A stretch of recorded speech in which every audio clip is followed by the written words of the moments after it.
donde vamos a hablar inicialmente de cardiopatía isquémica.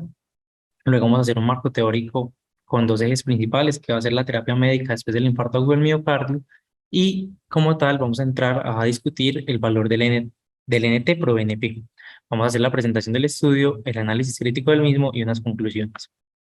Entonces, para iniciar, de forma introductoria, yo quería presentar la pregunta de investigación para poder hablar del marco teórico. Entonces, la pregunta de investigación es, si el tratamiento con empagliflozina durante 26 semanas, cuando es iniciada dentro de las primeras 72 horas después de la intervención coronaria percutánea por un infarto agudo del miocardio, mejora los valores de NT-proBNP y los parámetros tanto estructurales como funcionales ecocardiográficos. Entonces, de aquí parten dos preguntas importantes. ¿En qué vamos en terapia médica posinfarto y qué tal es el NT-proBNP como factor pronóstico? Entonces, en cuanto a las generalidades, tenemos que la enfermedad cardiovascular es la primera causa de muerte, tanto en países desarrollados y no desarrollados, que para el año 2019, según la carga global de la enfermedad, tuvimos una prevalencia mundial estimada de 523 millones con 18 millones de muertes anuales y lo que constituye una amenaza de salud pública. Cuando entramos en las causas de enfermedad cardiovascular, tenemos que la cardiopatía isquémica representa casi el 50%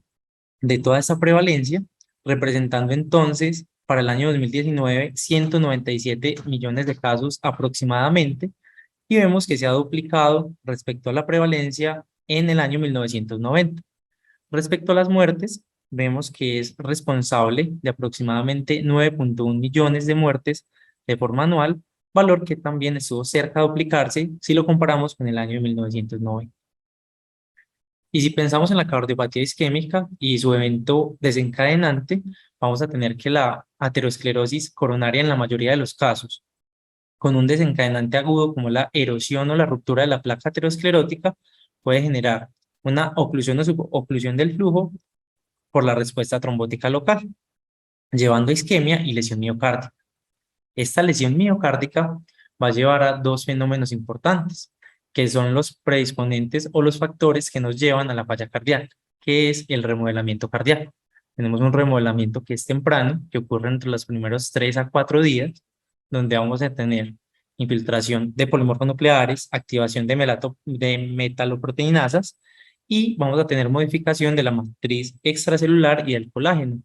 lo que va a generar un adelgazamiento de la pared del ventrículo izquierdo y la consecuente dilatación del mismo. Tenemos también fenómenos de remodelamiento tardío que finalmente van a llevar a la formación de cicatrices mediante el depósito de colágeno, la agregación de fibroblastos y la hipertrofia excéntrica. Todo esto va a estar regulado por la activación neurohormonal, donde vamos a tener dos ejes principales, que es el sistema nervioso simpático y el sistema renina-angiotensina-aldosterona, siendo ambas vías dianas terapéuticas en el manejo actual. Es importante tener en cuenta que todas las acciones del sistema nervioso simpático van a estar sobre todo influenciadas por hiperactividad de receptores beta y el renina-angiotensina-aldosterona mediante la angiotensina 2 y, valga la redundancia, la aldosterona. Es así como diversos estudios y de diferentes maneras hemos intentado encontrar biomarcadores que reflejen la presencia de estos eventos fisiopatológicos. Eh, por eso en la necrosis y la lesión cardíaca tenemos los biomarcadores más frecuentes o con los que estamos más familiarizados, como lo son la creatinina quinasa y las troponinas. En esta parte inflamatoria vamos a tener todos esos marcadores como las interleuquinas 6, 13 o el TNF-alfa y la proteína C reactiva. Y como marcadores de la activación neurohormonal tenemos los péptidos natriuréticos, la adrenomodulina y marcadores relacionados con el sistema renina-angiotensina-aldosterona. Y finalmente en esa fase de hipertrofia y fibrosis vamos a tener las metaloproteinasas, la mieloperoxidasa e incluso casos de microRNA.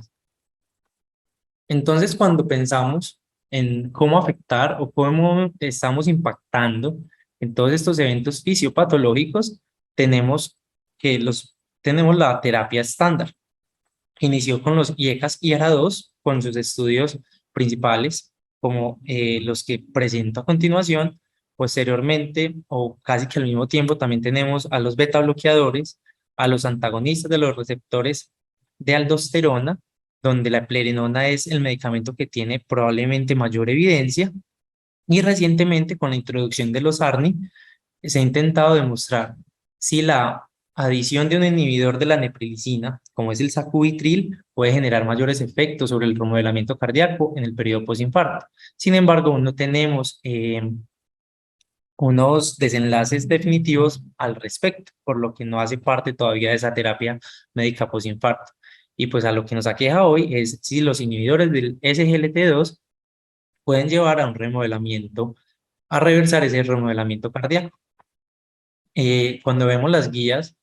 en este momento, para esta oportunidad, las de la Sociedad Europea de Cardiología, vemos que con una recomendación 1A en los pacientes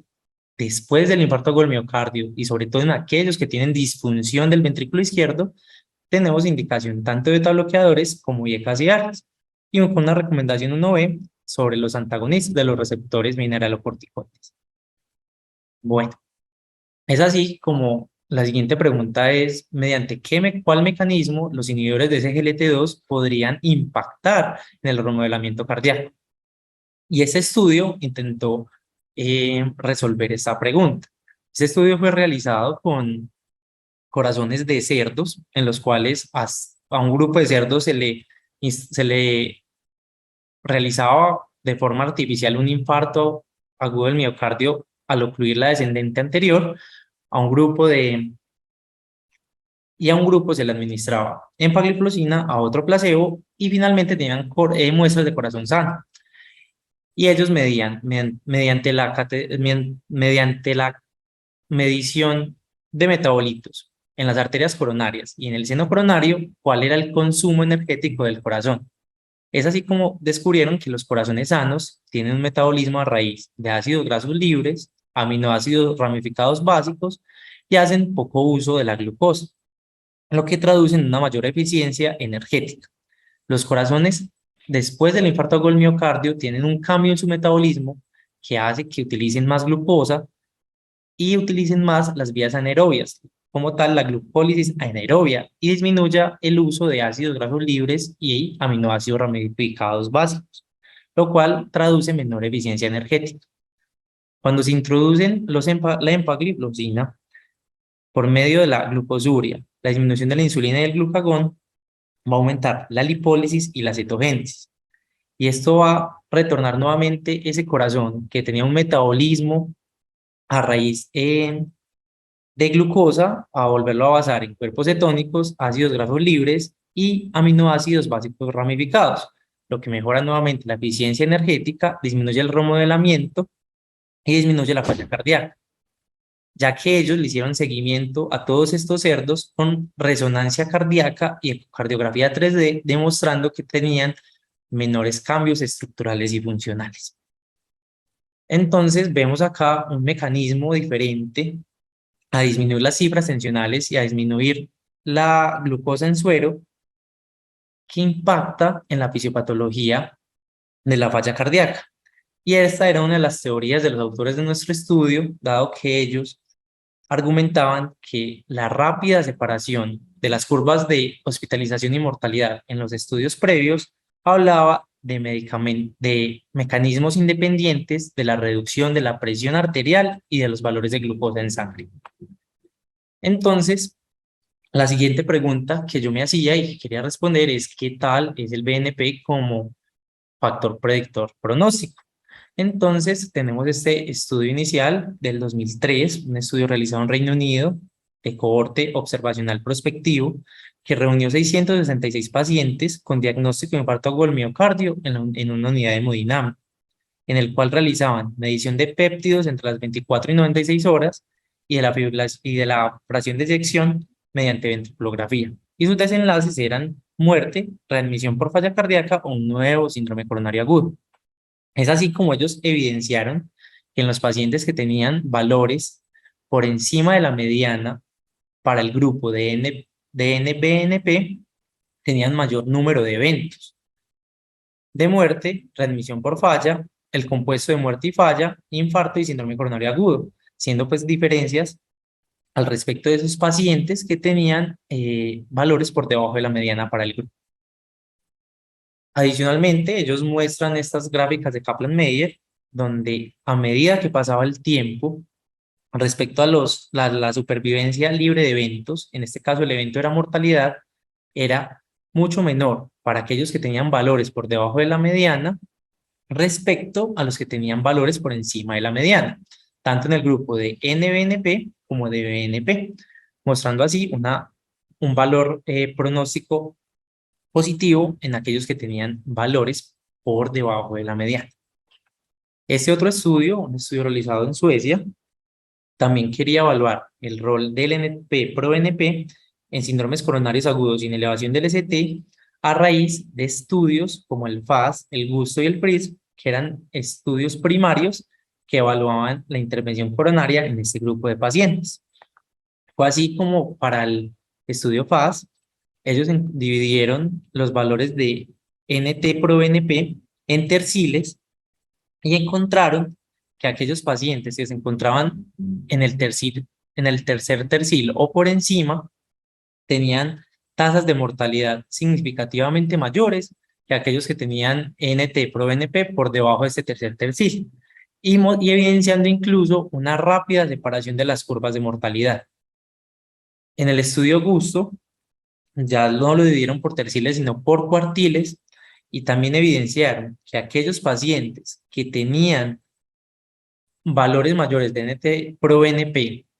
o que estaban por encima del cuarto cuartil tenían unas tasas más significativas de mortalidad y esta incrementaba proporcional a la elevación del péptido. Y este estudio, con el análisis del estudio FRIS, donde se estratificaba no también por fracción de eyección y si la estrategia era invasiva o no invasiva,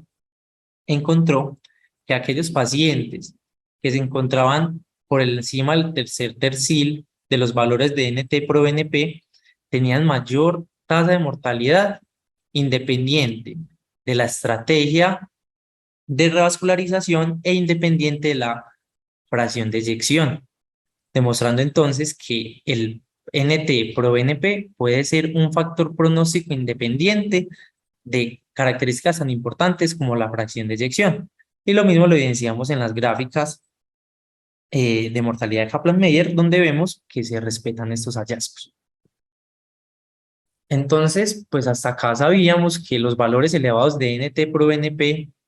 podrían predecir eventos cardiovasculares, pero no sabíamos si los pacientes que presentaban un cambio en los valores mejoraban esos eventos cardiovasculares. Este estudio intenta resolver esa pregunta, fue realizado en Estados Unidos, un estudio de cohorte multicéntrico observacional prospectivo, que era un subgrupo de un estudio del estudio TRIUMPH que había sido previamente publicado y que buscaba encontrar las diferencias sociodemográficas en cuando se escogía una estrategia invasiva o no invasiva. Este estudio reunió 803 pacientes con diagnóstico de infarto agudo del miocardio en una unidad de hemodinamia, donde realizaban la medición del NT-proBNP de forma basal y un mes posterior. Y sus desenlaces tenían un desenlace primario de mortalidad a 2 años y unos secundarios de admisión hospitalaria por cualquier causa 1 año y score de disnea a 6 meses. Es así como ellos separaban los valores de NT-proBNP en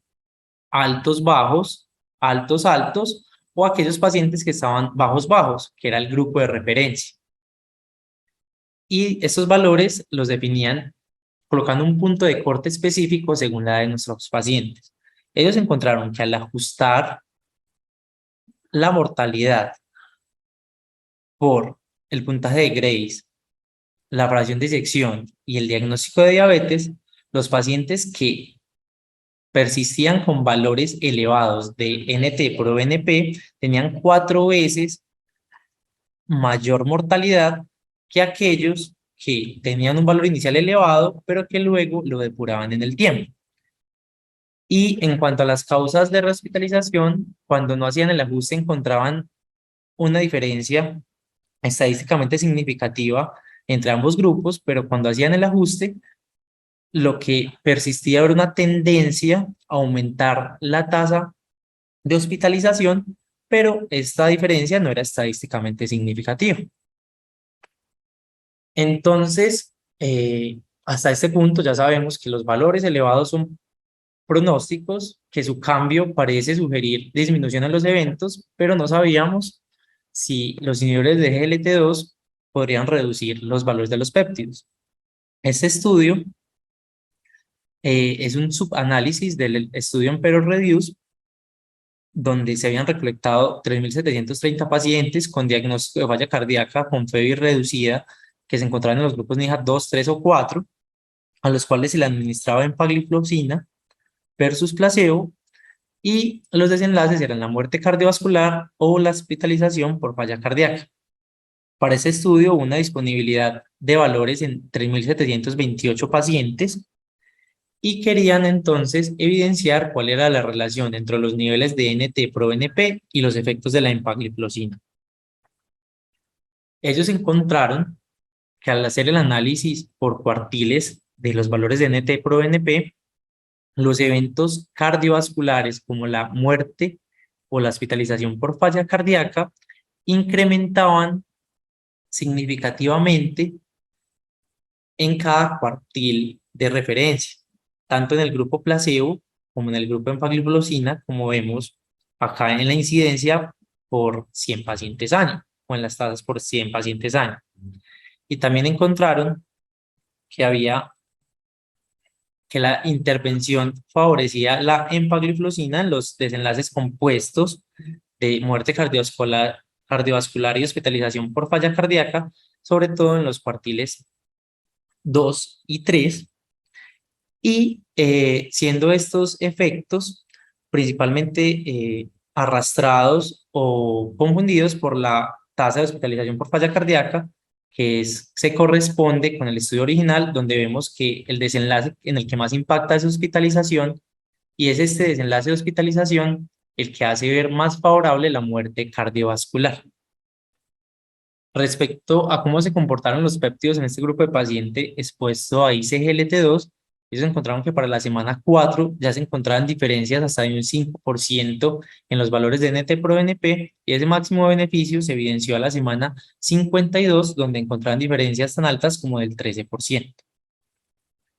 Y al graficar en las curvas de mortalidad de Kaplan-Meier, en este caso, pues era para el desenlace compuesto de muerte cardiovascular y hospitalización por falla cardíaca, lo que hacían era comparar a aquellos pacientes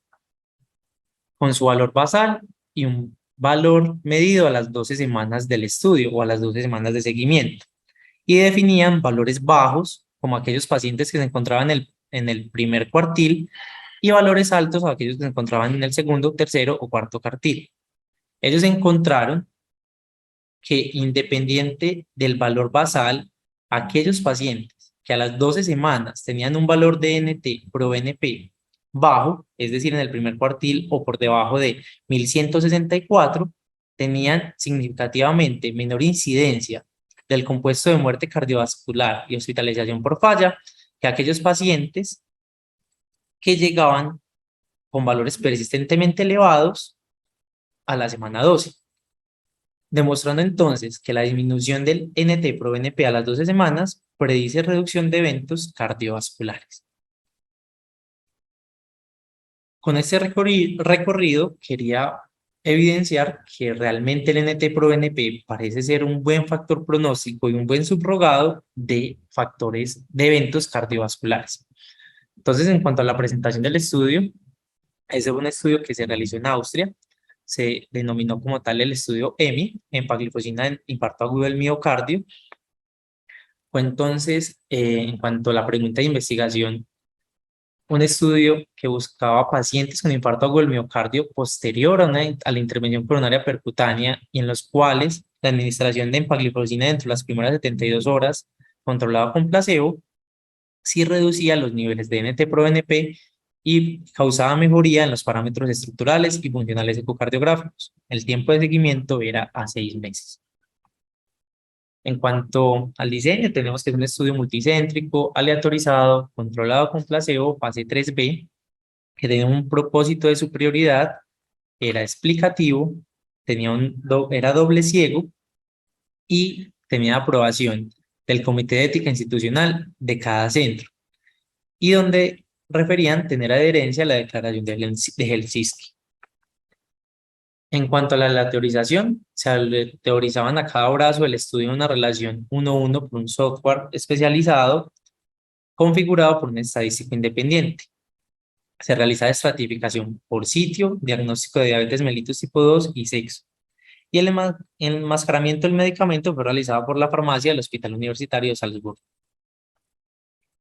Los criterios de inclusión, ellos buscaban pacientes que tuvieran evidencia de necrosis miocárdica significativa y la definían como aquellos pacientes que tenían una CPK mayor a 800 y una troponina por encima de 10 veces el límite superior de lo normal, más uno de los siguientes, que presentarán síntomas de isquemia, cambios electrocardiográficos de isquemia o alteración regional en la contractilidad por imagen, que estuvieran entre los 18 y 80 años, que tuvieran una tasa de filtración glomerular mayor a 45, una presión arterial sistólica mayor a 110 o una presión arterial diastólica mayor de 70, y en los cuales se hubiese cumplido que se diera la administración de medicamentos menos de 72 horas después de la intervención coronaria. En cuanto a los criterios de exclusión, se excluían pacientes que tuvieran un diagnóstico de diabetes diferente a la tipo 2 o que tuvieran antecedente personal de cetoacidosis, que estuvieran con un pH menor a 7,32, que fueran alérgicos al medicamento, que estuvieran inestables hemodinámicamente, que hubiesen presentado más de un episodio de hipoglucemia grave en los últimos 6 meses, mujeres en edad fértil sin anticoncepción efectiva, que estuvieran presentando concomitantemente una hito aguda sintomática o infección genital, o que estuvieran en el tratamiento actual con inhibidores de SGLT2 o que los hubiesen usado en las últimas 4 semanas. En cuanto a la intervención, se administraba empagliflozina 10 miligramos cada 24 horas en la mañana. Estos medicamentos eran dispensados por la farmacia y a cada paciente se le entregaron la totalidad de los medicamentos para los 6 meses, y al final del seguimiento, que era la cuarta visita, la semana 26, los pacientes deberían regresar los blister para hacer un análisis de la adherencia. La medición del NT-proBNP se realizaba en cada uno de los centros y además en un laboratorio centralizado mediante una técnica de quimioluminiscencia. En cuanto al análisis estadístico, el desenlace primario se calculó mediante un análisis por intención de tratar con imputación de datos. Se utilizaba un modelo lineal de efectos mixtos, y para los desenlaces secundarios se utilizaba el mismo modelo lineal más una matriz de covarianza, y no se realizaba imputación de datos. Presentaban los desenlaces de seguridad como una tabla descriptiva con frecuencias absolutas y relativas. En cuanto al tamaño de la muestra, ellos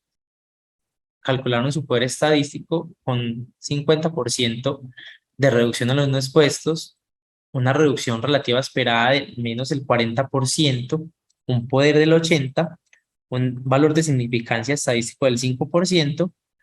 un nivel de correlación para la NT-proBNP de 0.85, con lo que calcularon que requerían 216 pacientes por cada brazo del estudio, y con una pérdida estimada del 10%, entonces requerían 238 pacientes por cada brazo. En cuanto a cómo se realizó esta asignación, ellos valoraron 568 pacientes para los criterios de elegibilidad, de los cuales excluyeron 92 pacientes y quedaron con un total de 476 pacientes que fueron aleatorizados, de la siguiente manera: 237 al grupo de empagliflozina y 239 al grupo placebo. De los 237 del grupo de empagliflozina, en 14 pacientes se descontinuó el medicamento de estudio y fueron analizados 212 con un análisis primario sin imputación de datos, y vemos que en el análisis de sensibilidad con imputación de datos tenemos 237 pacientes que se corresponden con los 237 aleatorizados, configurándose un análisis por intención de tratar. Con los del placebo se aleatorizaron 239 pacientes, en los cuales 12 hubo discontinuación del medicamento y fueron analizados. 209 en el análisis primario sin imputación de datos y 239 en el análisis de sensibilidad por intención a tratar. Entonces, en cuanto a los desenlaces que buscaba este estudio, tenía un desenlace primario de cambio en el NT-proBNP desde el momento de la lateralización a la semana 26, los desenlaces secundarios como cambio en la presión de inyección y en los parámetros de disfunción diastólica y cambios en los niveles de cuerpos cetónicos, hemoglobina 1C y peso. Cuanto a los exploratorios estaba la hospitalización por falla cardíaca o por otra causa, la duración de la estancia hospitalaria y la mortalidad por todas las causas. Y finalmente, los desenlaces de seguridad. Los desenlaces de seguridad fueron definidos de la siguiente forma: como todas las causas de mortalidad, el número de eventos adversos serios, el número de eventos de hipoglucemia grave y el número de infecciones genitales, además de los cambios significativos en la función hepática y renal. En cuanto a las características basales de los pacientes, el grupo de empagliflozina tuvo una mayor representación o una mayor proporción de pacientes hipertensos. Y en cuanto a la carga isquémica del evento coronario agudo, los pacientes con empagliflozina tenían mayor enfermedad multivaso y menor enfermedad de un solo vaso, demostrando una mayor carga isquémica en este grupo que no considero significativa, dado que no favorece a la intervención. Aquí teníamos los valores medios de NT-proBNP que no fueron muy diferentes entre los grupos, siendo el medio 1272 para el grupo de empagliflozina y 1373 para el grupo placebo, y los valores medios de creatinina quinasa y troponina I tampoco fueron muy diferentes entre ambos grupos, siendo así que las características pronósticas se repartieron de forma similar entre ambos grupos. En cuanto a los resultados, ellos en el análisis por diferencia de medias encontraron que los pacientes que estaban en el grupo de la intervención, es decir, en el grupo de empagliflozina, tenían una reducción en promedio del 15% más respecto a aquellos pacientes que están en el grupo placebo, con un intervalo de confianza que era estadísticamente significativo, pero impreciso. Y vemos cómo las diferencias inician a ser evidentes desde la semana 12 de la aleatorización y alcanza pues su mayor diferencia en el tiempo máximo de seguimiento, que fue a los 6 meses. En cuanto a los desenlaces secundarios, ellos encontraron que los pacientes en el grupo de empagliflozina tenían un incremento en un 1.5% más de la fracción de eyección respecto al promedio del incremento del grupo control respecto a los parámetros de disfunción diastólica, como la relación E'. Ellos encontraron una reducción del 6.8% más en comparación con la reducción promedio del grupo placebo. Y en cuanto a los valores finales, tanto al final de la sístole y al final de la diástole, ellos encontraron que en el grupo empagliflozina una reducción de 7.5 mililitros más respecto a la reducción promedio en el grupo placebo, y en cuanto al final y al volumen diastólico, encontraron una reducción de 9.7 milímetros más respecto a la reducción promedio del grupo placebo. Todos estos estadísticos con intervalos de confianza estadísticamente significativos y algunos imprecisos. Bueno, en cuanto a los eventos de seguridad que eran muy importantes para este estudio, dado que se desconoce la seguridad de los inhibidores de SGLT2 en eventos vasculares agudos, ellos no encontraron diferencias o un aumento en la incidencia de eventos serios en el grupo de empagliflozina. Se presentaron 3 muertes totales, sin embargo, todas en el grupo de empagliflozina. Sin embargo, 2 de estas se presentaron en las primeras 48 horas por un shock cardiogénico, y uno de estos pacientes tuvo una muerte no cardiovascular por un cáncer de pulmón. No hubieron diferencias significativas ni en hospitalización por falla cardíaca, ni en lesión renal, lesión hepática, ni infecciones genitales o del tracto urinario, y no se presentaron episodios de cetoacidosis diabética o de cetoacidosis diabética. Sin embargo, una de las limitaciones es que al revisar la definición de eventos adversos no se tiene en cuenta la cetoacidosis euglicémica. Sin embargo, pues parecen no haber sido presentados porque no son reportados en el estudio. En cuanto a las intervenciones, un 96% de los pacientes, tanto en el grupo placebo como en el grupo de empagliflozina, en el 96% de los casos recibieron IECARA, beta bloqueador, estatinas y medicamentos antiagregantes plaquetarios, lo que está acorde pues, con las guías actuales del manejo del paciente con infarto agudo del miocardio. 40% de los pacientes aproximadamente recibió un antagonista del receptor mineralocorticoide y solamente un 2% aproximadamente recibió un ART. Viendo entonces que las cointervenciones fueron similares en ambos grupos de estudio. Entonces, en cuanto al análisis crítico,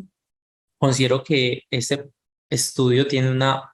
buena metodología de validez interna, dado que se realizó de forma aleatoria la asignación de los pacientes, hubo enmascaramiento mediante un proceso de doble ciego, se tuvieron en cuenta los pacientes,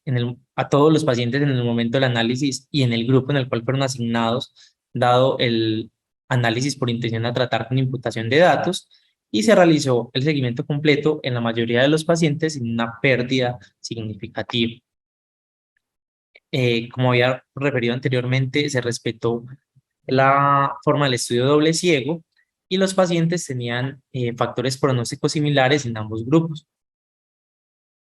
Y en cuanto a las cointervenciones, ambos grupos recibieron la terapia médica óptima en el periodo posinfarto según las guías, con una igual proporción en ambos grupos. En cuanto a la magnitud y precisión de los hallazgos, encontramos que hubo una diferencia de 15% en promedio entre ambos grupos, lo que quiere decir que los que estaban en el grupo de empagliflozina lograron una reducción mayor al 15% de los valores de la reducción promedio del grupo control, aunque esta diferencia pues era menor a la esperada, dado que los autores planteaban un 40% como reducción esperada para este estudio. En cuanto a la validez externa, considero que al ser una intervención disponible con valores de laboratorio que también han aumentado su disponibilidad y los pacientes ser muy similares a los que nos encontramos en la práctica clínica, estos datos podrían aplicarse a los pacientes. Sin embargo, al no haberse considerado resultados clínicamente importantes como muerte cardiovascular, admisión por falla cardíaca, presencia de nuevos eventos de síndrome coronario agudo, por ahora estos datos o esta intervención no es extrapolable. Y en cuanto a la seguridad, considero que la relación riesgo-beneficio tiene una tendencia a ser favorable, dado que no se presentaron eventos adversos serios en el grupo de intervención. En cuanto entonces a la discusión, es importante reconocer que la medición de un biomarcador subrogado no reemplaza los desenlaces clínicamente importantes como la mortalidad cardiovascular o por todas las causas. Es que se requieren estudios con el poder estadístico para evaluar estos desenlaces clínicamente importantes, los cuales ya están siendo realizados, uno con empagliflozina y otro con dapagliflozina. Y una de las limitaciones de este estudio es que la reducción relativa de los valores del péptido fue menor a la reducción esperada. En cuanto a las conclusiones, tenemos que la cardiopatía isquémica es una causa importante de morbimortalidad. Los valores elevados de NT-proBNP son un importante factor pronóstico, incluso independiente de la fracción de eyección, y su cambio nos evidencia o nos dice incluso mucho más. La medición de los péptidos en conjunto con la medición de la función contráctil del ventrículo izquierdo son de utilidad en la estratificación del riesgo, y los inhibidores del SGLT2 podrían convertirse en una nueva terapia en el periodo postinfarto, aunque estamos pendientes de los estudios que están en curso. Con esto termina mi discusión. Muchas gracias y dejo abierto para la discusión. Si alguien tiene alguna pregunta o con el grupo de cardiología. El doctor Gándara se ha activado el micrófono. Sí, sí, buenos días. Sí, confirmar audio Buenos días, Jorge Luis doctor. Ferreira. Sí, buenos días. Es que no tengo habilitado el audio. Aquí estoy del teléfono de Jairo. Bueno, muy interesante la propuesta. Ya hemos hablado sobre los ISGLT2 ampliamente en falla cardíaca, Pero en este escenario del infarto agudo del miocardio, pues sobre todo reciente, es un reto para nosotros definir una estrategia oportuna con los ISGLT2. Finalmente, la conclusión ahí es clara, lo que decía Cristian, de que el resultado va más basado en los niveles de BNP y de desenlace de fracción de eyección, más no de los desenlaces de mortalidad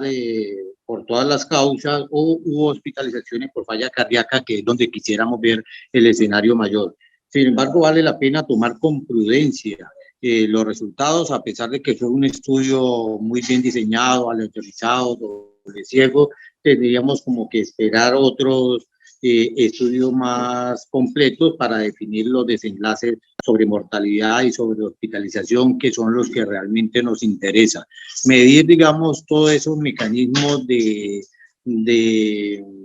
repercusión sobre el ventrículo, el estrés hemodinámico y el estrés que hay sobre la pared del miocardio después del infarto, pues es claro que de pronto puede alterarnos el BNP y a las 12 semanas, que es donde se midió el mayor beneficio, habrá que mirar si tiene otras variables conjugadas para esos desenlaces, como son la presión arterial, las demás comorbilidades, las otras variables que son de los demás medicamentos que impactan sobre el infarto de los IECA, los ARA2, los cuales pueden influir o de pronto influir a favor o influir en contra en los desenlaces. Entonces, con mucha cautela, pero es muy interesante el estudio en el sentido de que nos hace una nueva propuesta de iniciar los inhibidores del cotransportador de sodio glucosa en este escenario. Muchas gracias. Se lo agradezco mucho, doctor Gander.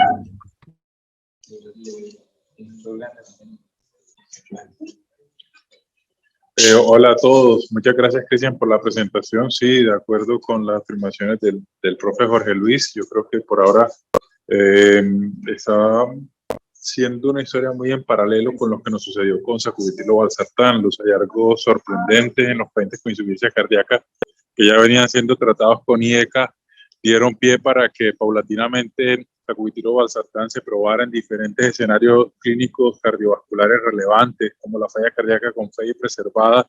y el escenario posinfarto y la insuficiencia cardíaca avanzada. Y vimos cómo con sacubitril/valsartán esos resultados que nos alentaron tanto en los pacientes con disfunción sistólica que ya venían, que estaban sintomáticos y venían con tratamiento con enalapril, no se pudieron reproducir en los otros escenarios. Y por ahora los ISGLT2, que son unos medicamentos fantásticos con unos resultados muy buenos